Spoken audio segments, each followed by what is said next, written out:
Hello and welcome. It's our Drive Time podcast, Wednesday, 24th of October 2012. For a brief few moments this afternoon, the sun came out and the temperature shot up just ahead of the big freeze, which is coming our way tomorrow. So today we learn about the history of chimney sweeping with expert Lawson Wight, and actor Stephen Tompkinson is talking Spamalot and DCI banks and probably just a little bit of dropping the dead donkey.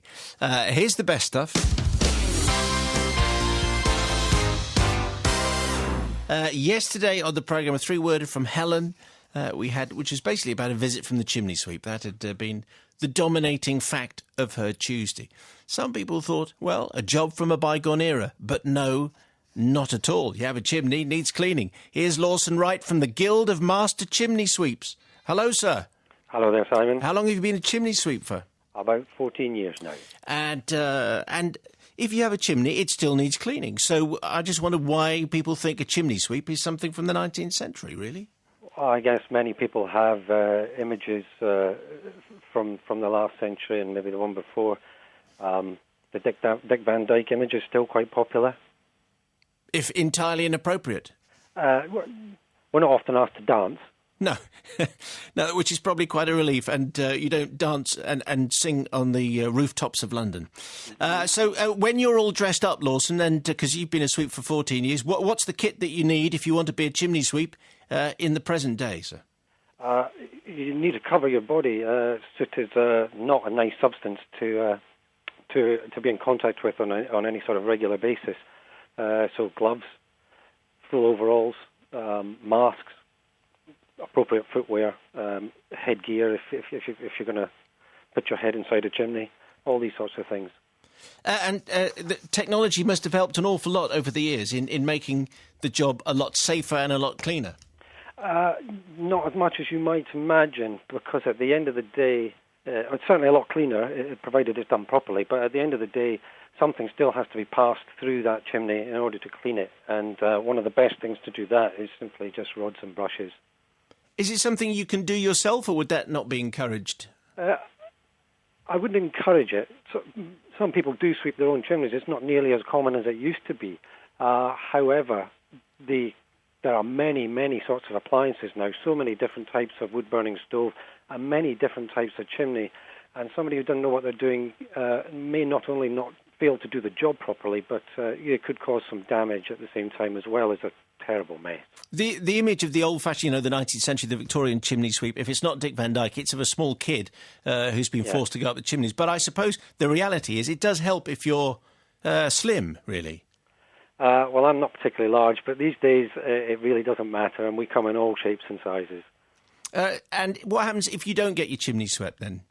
If somebody's using it often enough, one of two things will ultimately happen.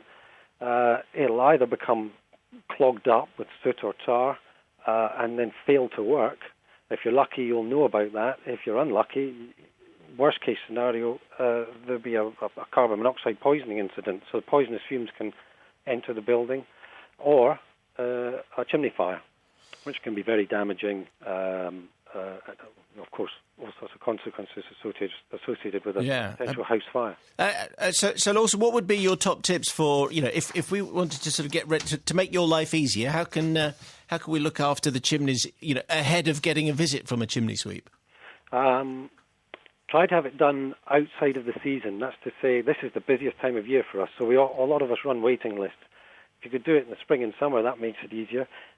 One pet hate of most people I know is turning up at a job and finding the grate of an open fire or the stove stuffed with ash and cinders and litter.